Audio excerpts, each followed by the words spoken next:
Good afternoon everyone. Samahan niyo ako guys. Maglakad papunta sa aming tindahan. Ganitong oras ang punta ko doon at mag-umpisa kami ng hapon. Magtinda ng street foods. Street foods.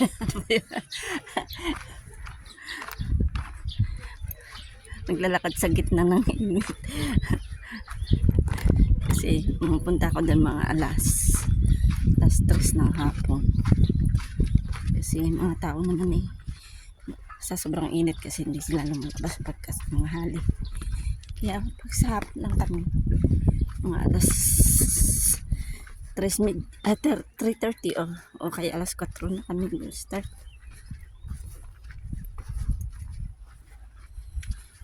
Pero sa pag malamig-lamig na umaga pa lang mag-start na kami. Ngayon kasi sobrang init guys, walang gustong lumabas ng bahay sa sobrang init. At saka yung iba naman ay nasa trabaho. Yan.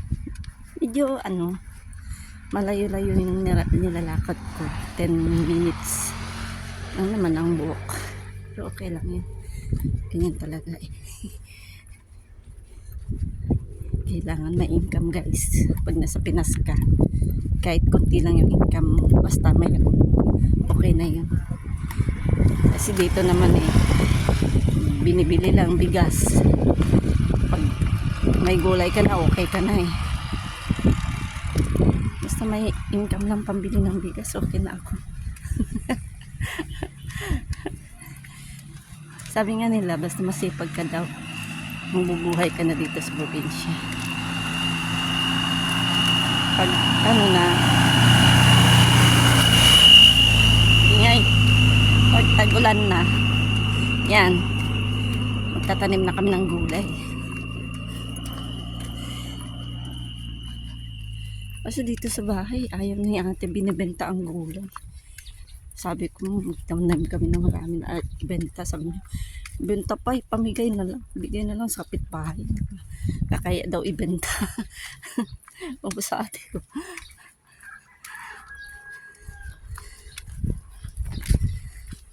Yan naman guys, puros yun, diba? Mangga, saging, talim dito. May malaki dito may malaki kasi nga hindi pa lumalaki yung bunga niya, mahaba siya. Siguro pagka lumaki yun sobrang laki ng ng buwig ba tawag doon.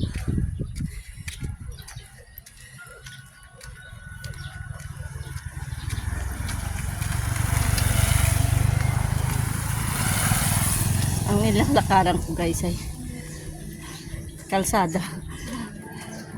Maganda dun kasi kila ate magtinda sa kapatid ko kasi tabi sila ng daan. Amin kasi lalakad ka pa ng 2 minutes bago makarating sa kalye. Ang init.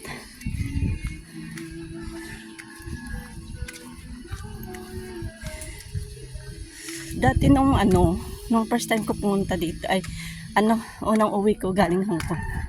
Dito, yung kalye na to, lubak pa guys. Doon kami bumibili ng ng pugo. Aakit ka dyan. Bibili ng itlog ng pugo.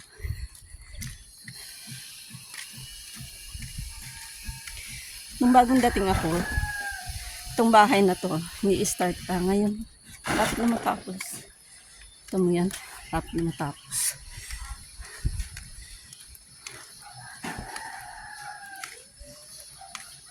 Ganda diba? Pag marami ka talagang pera, bilis na matapos ang bahay. Ito, yan. Papunta kila ate ko yan. Yan na yung bahay.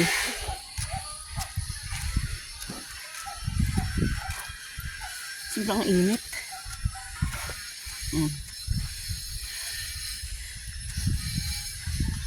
Hindi, 5 minutes lang pala lakarin papunta kila ate ko, mabilis ka. Tingnan, dito na ako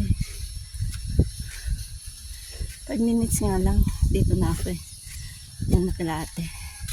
Thank you guys. See you next video. Thank you sa pagsama sa akin. Bye guys.